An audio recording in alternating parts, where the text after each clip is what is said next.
अधिकारी वही है जो आचरणों से भरपूर हो।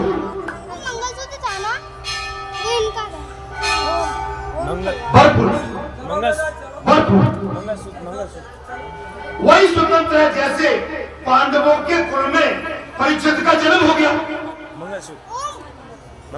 अरे तो भाई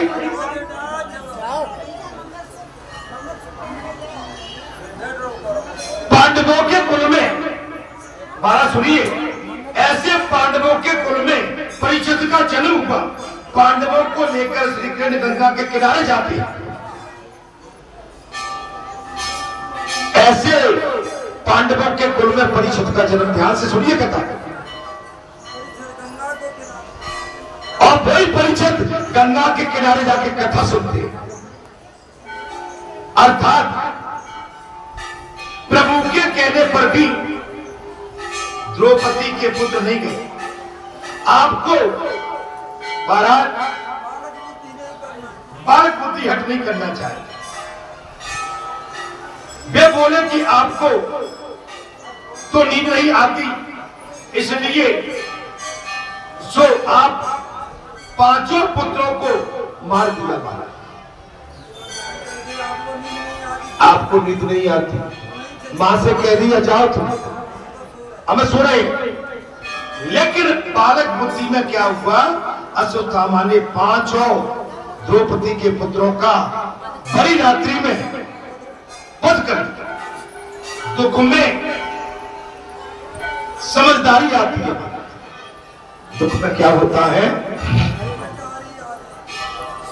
समझदारी आती है। और प्रभु से एकांत दुख मांगो की जिससे अकल ठिकाने लगी है। भगवान से एकांत दुख तो मांग लो जिससे आपकी हमारी अकल ठिकाने पर बनी।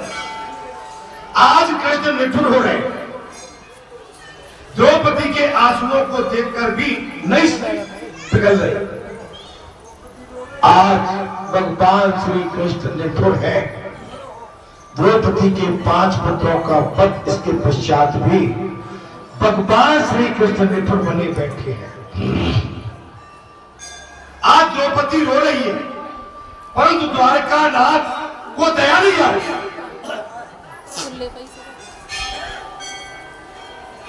आज द्रौपदी रो रही है, लेकिन द्वारका नाथ को दया नहीं आ रही। नहीं तो द्रौपदी के आंसुओं की आंसू पोंछने वो दौड़ के चले जाते। आज ऐसा क्या, आवाज बढ़ाओ भाई, तो कथा चल रही है तो मैं बहुत, तुम अजीब आदमी हो भाई, थोड़ी बहुत तो सुना करो।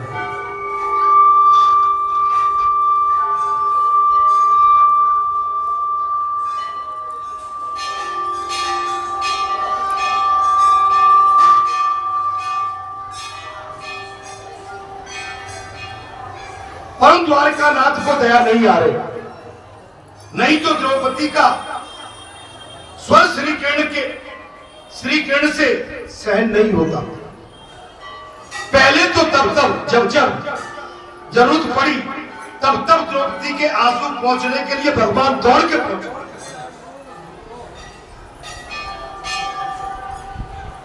वो जीव सब प्रकार से सुखी हो या योग नहीं, एक दुख मनुष्य के हृदय में अवश्य होना चाहिए।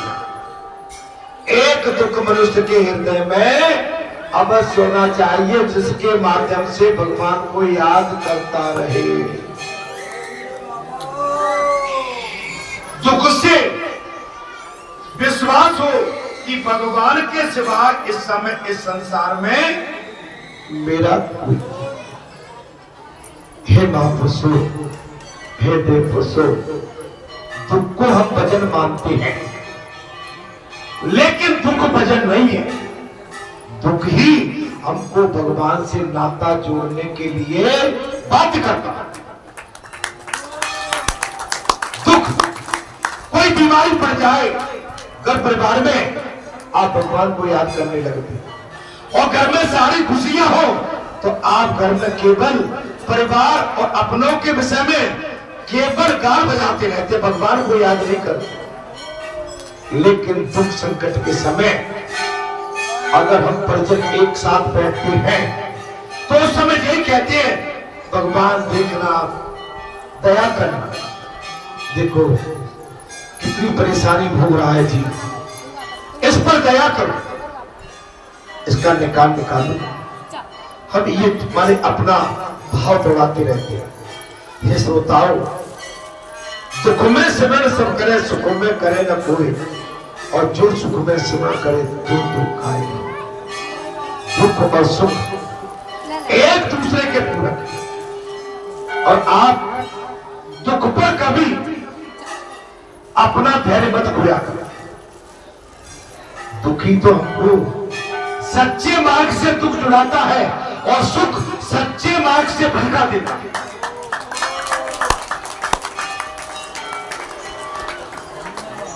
दुख सच्चाई की ओर ले जाता है, और सुख बुराई की ओर ले। अंतर है। अब निर्णय आपके हाथ में है। दुख पर कभी बुरा मत मानो। कुंती माता ने पूरे महाभारत के पश्चात भगवान श्री कृष्ण ने अंत में दुख मांगा था। वो तो भगवान ने कहा था, मौसी बुआ तुमने बहुत दुख सहे, लेकिन आज मैं आपसे कहता हूं, मांग लो कोई वरदान सुख शांति के लिए।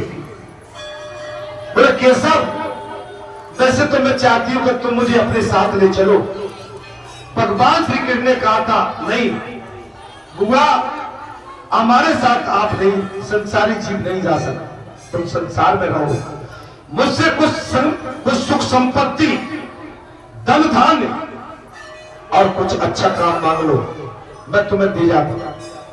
बोले केशव, देना ही चाहती हो तो मेरी झोली में दुख डाल जाओ। बोले दुख का ही तो एक आसरा है केशव, मैं तुम्हें भूल नहीं पाऊंगा। अगर मैंने सुख मांग लिया तो केशव मैं तुम्हें भूल जाऊंगा।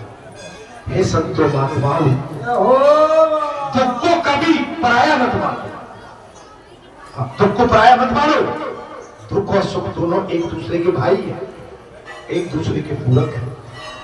इसी वाणी के साथ मैं आज की कथा को यहां विराम देता हूं।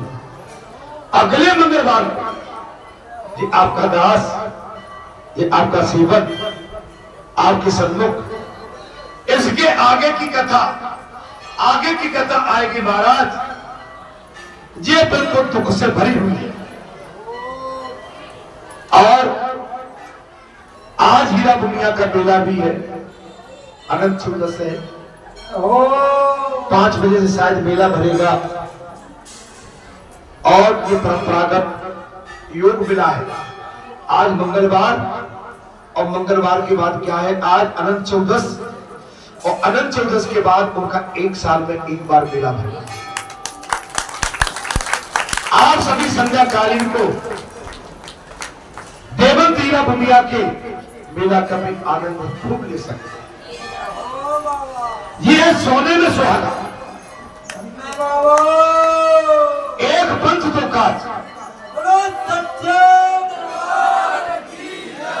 दोनों हाथों में लड्डू। आपका भंडार भरपूर भरा हुआ भक्ति से। अच्छा, हनुमान जी आ जाते हैं तो भक्ति और भी सुदृढ़ हो जाती है, दृढ़ हो जाती है, स्तंभ अंगद की तरह हो जाती है, मजबूत हो जाती है। हे महात्माओं, मैंने अपनी सूझबूझ से जितना मुझे अनुभव था, जितना मुझे अध्ययन रतन था,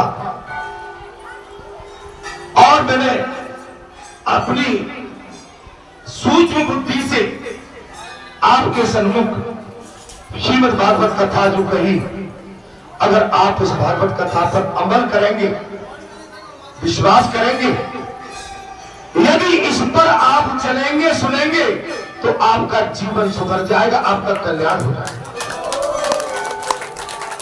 गुरुवार मंगलवार है,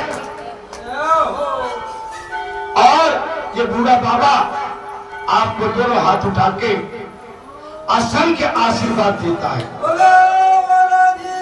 आप शांति और घर के अंदर उन्नति और भक्ति और राम नाम की गाथा आपके घर में, परिवार में, गांव में, गली में और पल पल में, क्षण क्षण में इसका स्मरण आपको होता रहे। जय श्री राम, जय हनुमान। जय जगदीश हरे भक्त जनों के संकट उछल में फूल भरियो जय शिव ओंकार